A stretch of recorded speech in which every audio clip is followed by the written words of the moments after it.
So I was thinking I would share the 10 plants that I'm loving the most right now in February. Of course, when you have a collection as big as mine, it just changes all the time, doesn't it? From day to day, I fall in and out of love depending on how they're doing. But at this moment, I think these 10 are particularly exciting me in some way. So let's get into it. Okay, plant number 1, drum roll.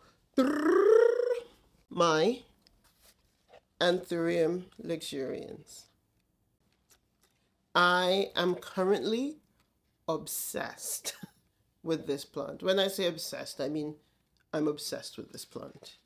First of all, just the extreme darkness of these leaves, the petioles, like the red maroon color, the juiciness of the emergent leaves.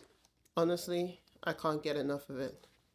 I imported it from Ecuador in 2022, at the end of 2022. And I picked it up from their pop-up, their winter pop-up in New Jersey. Now, it was a seedling. I often like to import seedlings. One, because it's just the cheapest way, or at least back in 2022 it was, because this was quite an expensive plant back then. Luxurians was super pricey, and really the only way I could afford one was to buy a tiny seedling. The prices have come down quite a lot, but I would still buy a seedling. Number 1, in my apartment, I feel that my imports do better when I get them really small. So when I buy seedlings and they can grow in my environment, they tend to do better. Number 2, I just think you keep a small plant for longer. I like big plants, but if you start big, where is there to go from there, right? Like, what's the fun in that? I like to start small and then go big.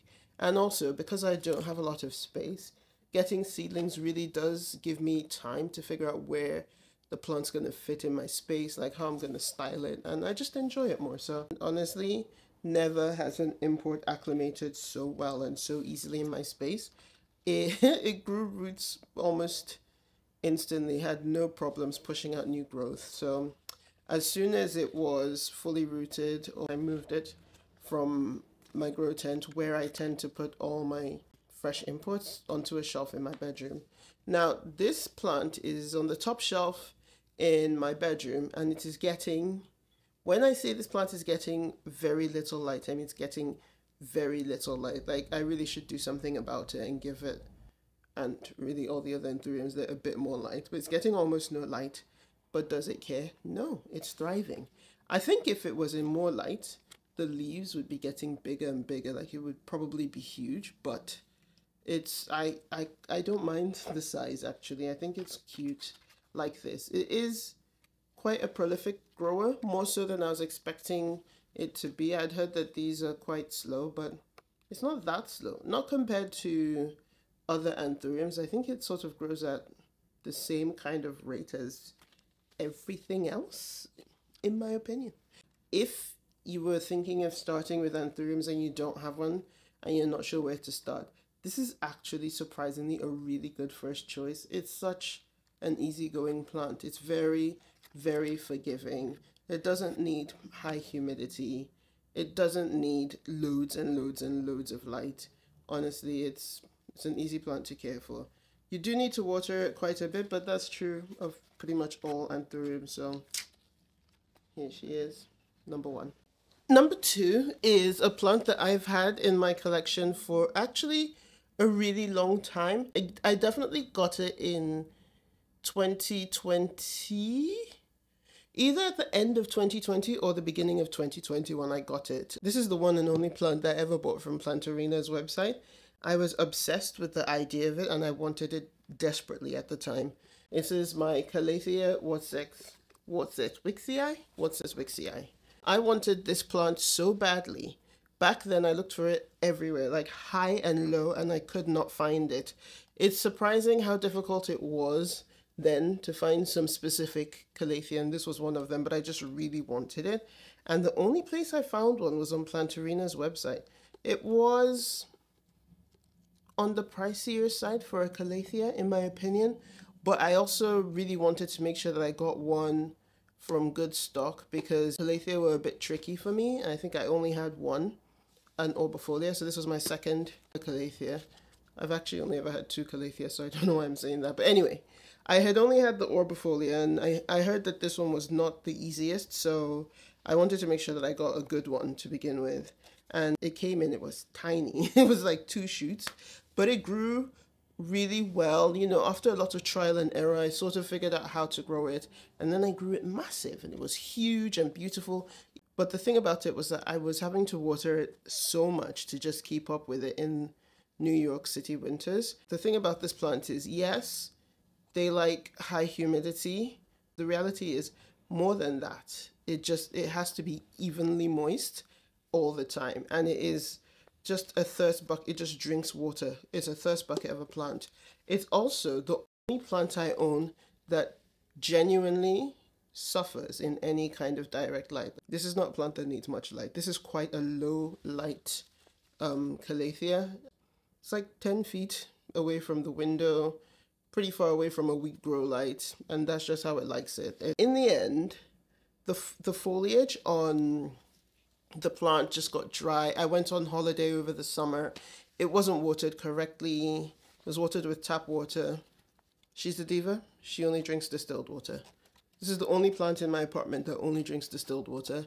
So I had to make a lot of changes. I had to correct a lot of things. And one of them was I had to chop off all the foliage, basically. I mean, I tried to kind of rescue it and fix it, but, you know, the root ball had become hydrophobic and the foliage was looking tatty, and these hold on to their leaves forever. It almost never yellows a leaf.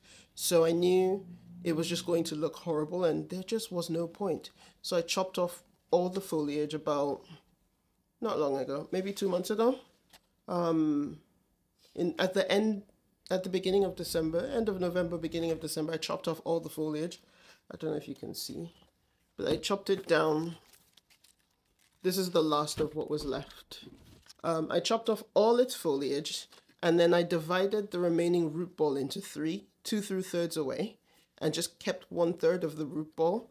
And I potted it up with very moisture-rich soil, and I put it into a self-watering pot, which I think is the easiest way to grow Calathea. Doesn't need to be in pond or any other substrate. Soil is fine. Houseplant soil is fine. Aroid mix is fine. But a self-watering pot will solve a lot of problems. And that's because the roots are very fine, but they're just reaching for the water.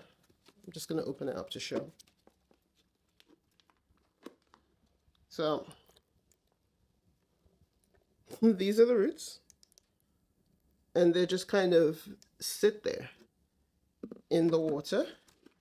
And ever since I did this, it does not crisp, it does not yellow any leaves, it doesn't complain. It's perfectly fine. And yeah, it's the easiest plant in here. I don't even have to pay it any attention. It's popped out all these new shoots.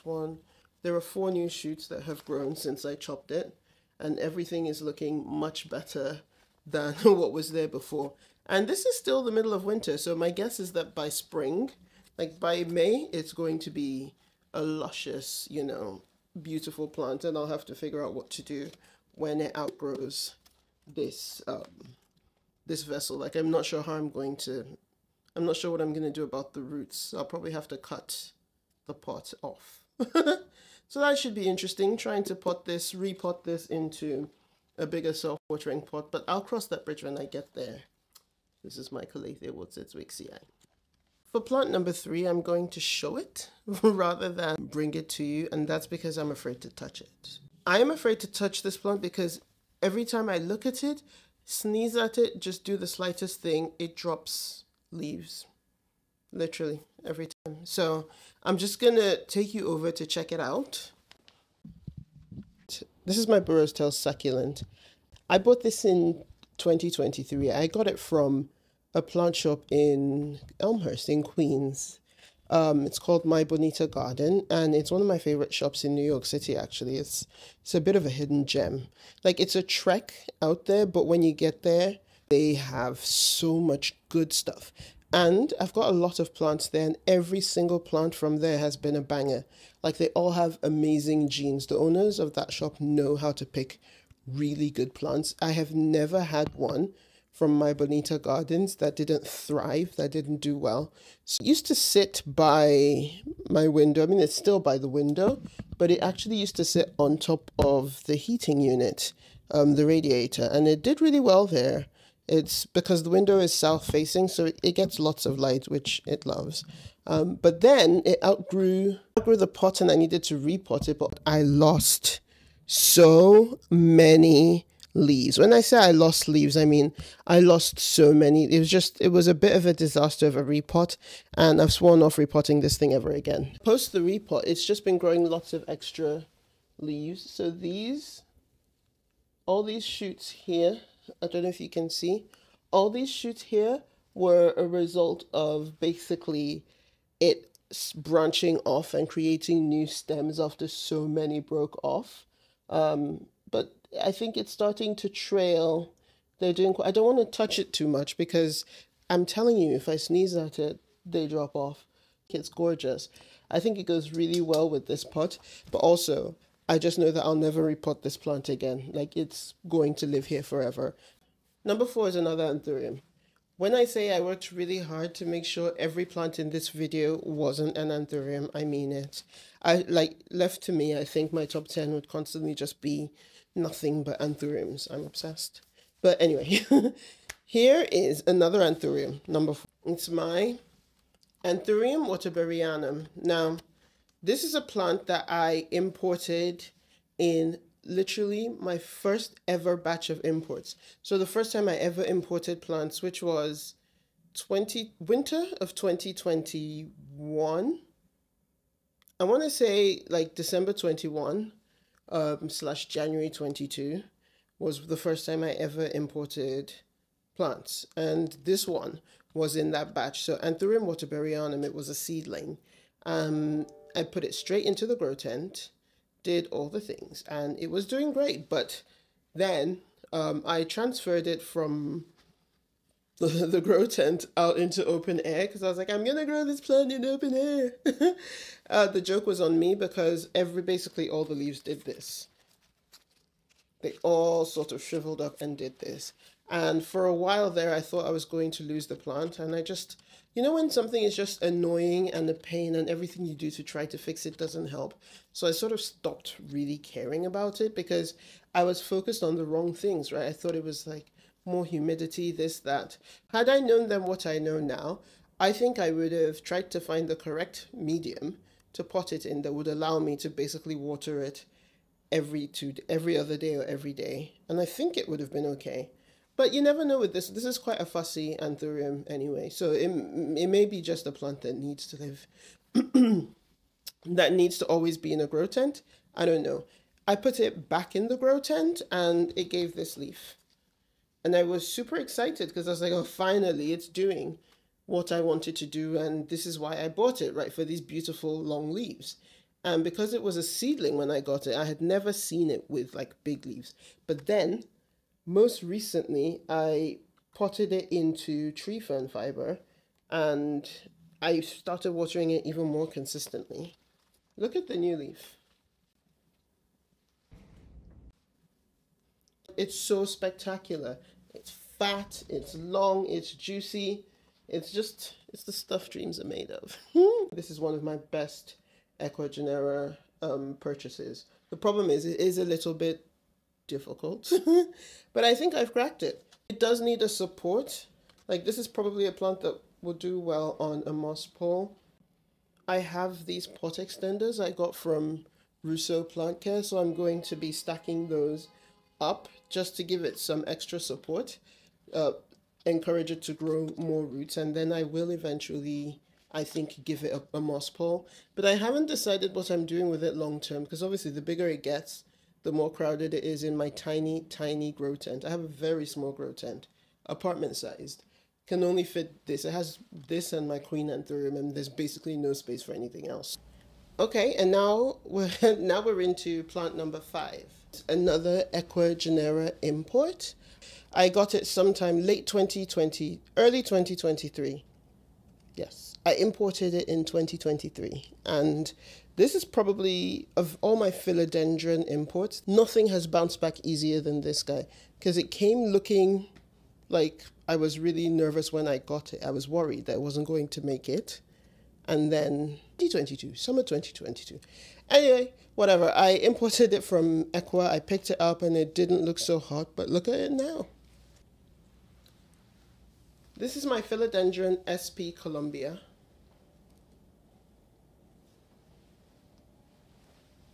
And honestly, it's a bit of a ridiculous plant.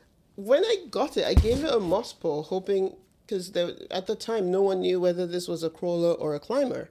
And I think people say they could be either or.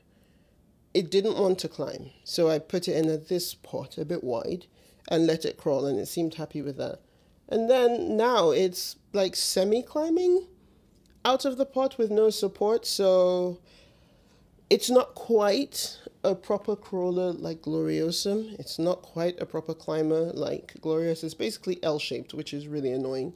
And so I have to figure out how to support it. Maybe a trellis, or maybe I will just strap it to a moss pole. I don't know, but it's getting heavy, and so it will need something soon or it will break.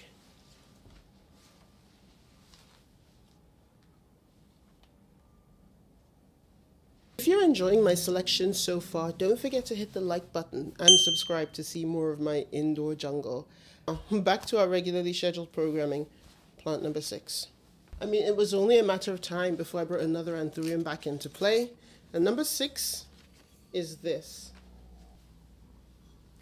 This is my Anthurium Zara X Michelle.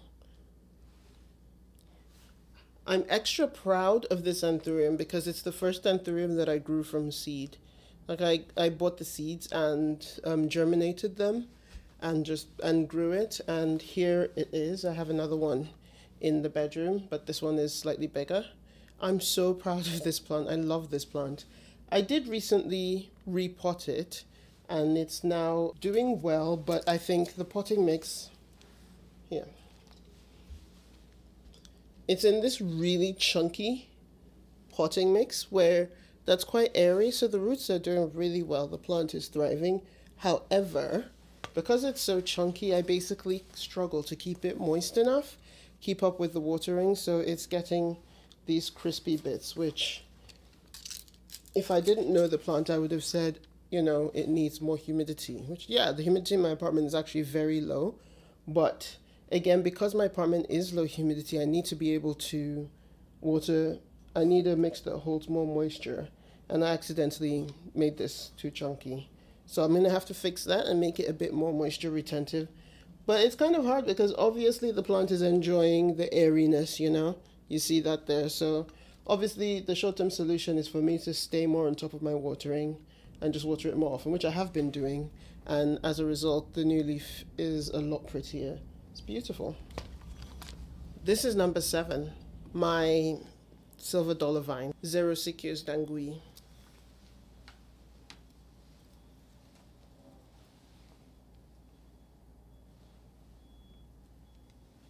First of all, this plant is a baddie. I got it in a tiny pot also from my good old favorite, my botanical gardens.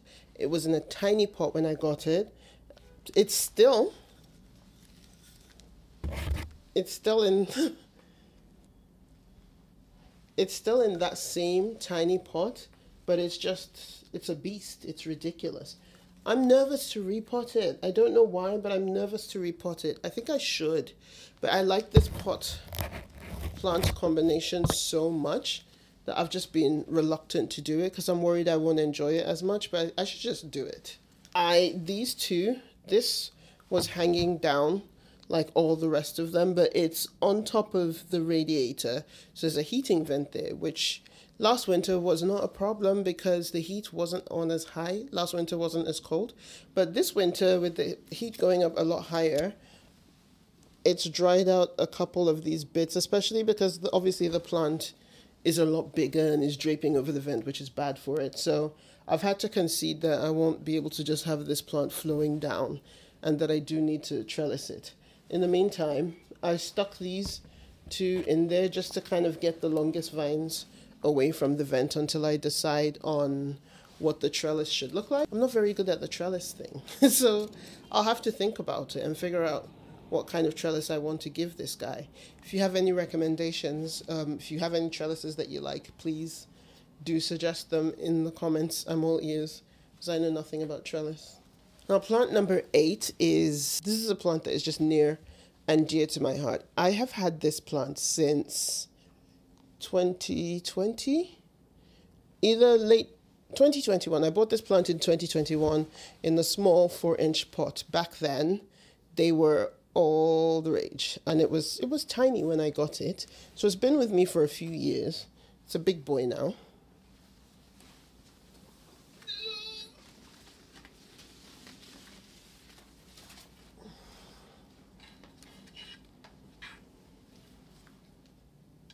Not sure how much you can see.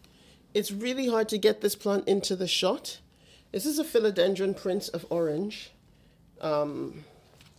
It, like I said, it was in a 4-inch pot, and you know, now it's not. It's massive.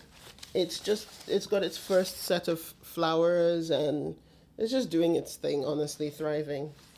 Easiest plant. Just another super easy care philodendron. I actually keep it right by the south window. It's basically getting the kind of light I would give a cactus, which seems excessive for a philodendron, but it can actually take it. And it works out quite well for me, because I just feel like if I give the plant as much light as it can take, then it's more likely to stay healthy, less stress for me. So yeah, that works quite well for this guy. I'm going to have to figure out something to do with it, because it's sort of getting out of hand now, size-wise. Maybe I will chop it or air layer it, I don't know. But anyway, here's number 9. Probably the plant most in need of a repot in this apartment, my Anthurium Pallidiflorum. This is the latest leaf. It's still soft, so it's still growing. I haven't repotted this plant literally since I bought it. And it was an import that I got along with the Waterburyanum back in January 2022 or December 21 or whenever it was. And it's just been in here.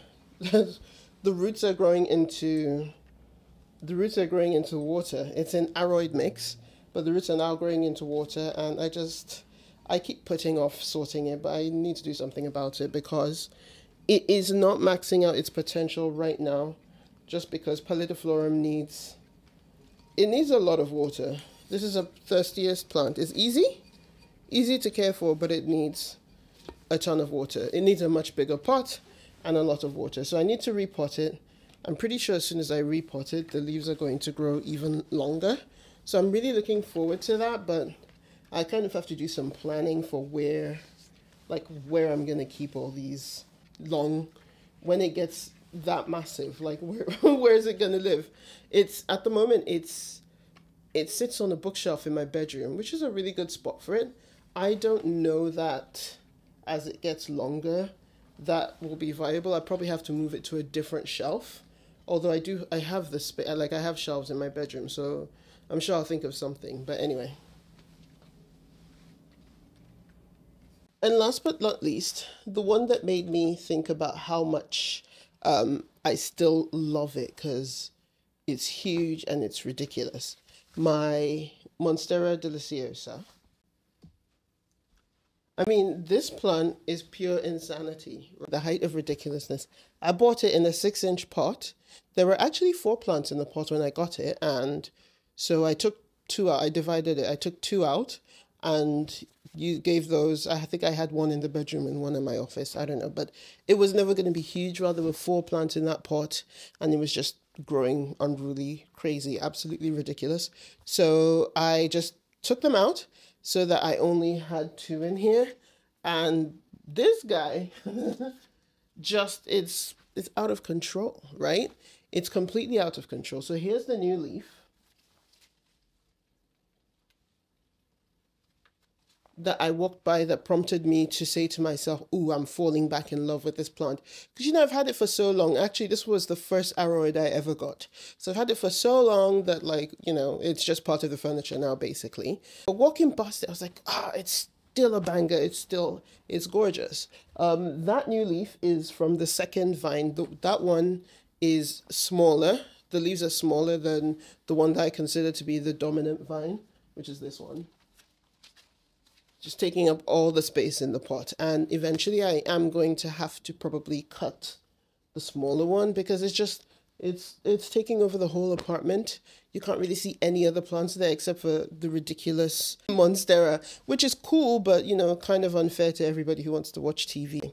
I know this is supposed to be 10 plants, but I'm, you know, slightly cheating because I feel like if I show my regular Monstera Deliciosa, I should also show my Monstera Thai Constellation, which is basically Deliciosa, right? But Thai Constellation, because it's a lot tinier. It's newer. I got it in 2023. I got it in a 2-inch pot from my Bonita Gardens, my favorite. But sorry, it just put out this leaf, which I think is the most delicious, the juiciest thing ever. And I thought it would be a shame to show Big Boy Deliciosa and not show his little best friend. Like, say what you will about Monstera, but they're forever a classic for a reason.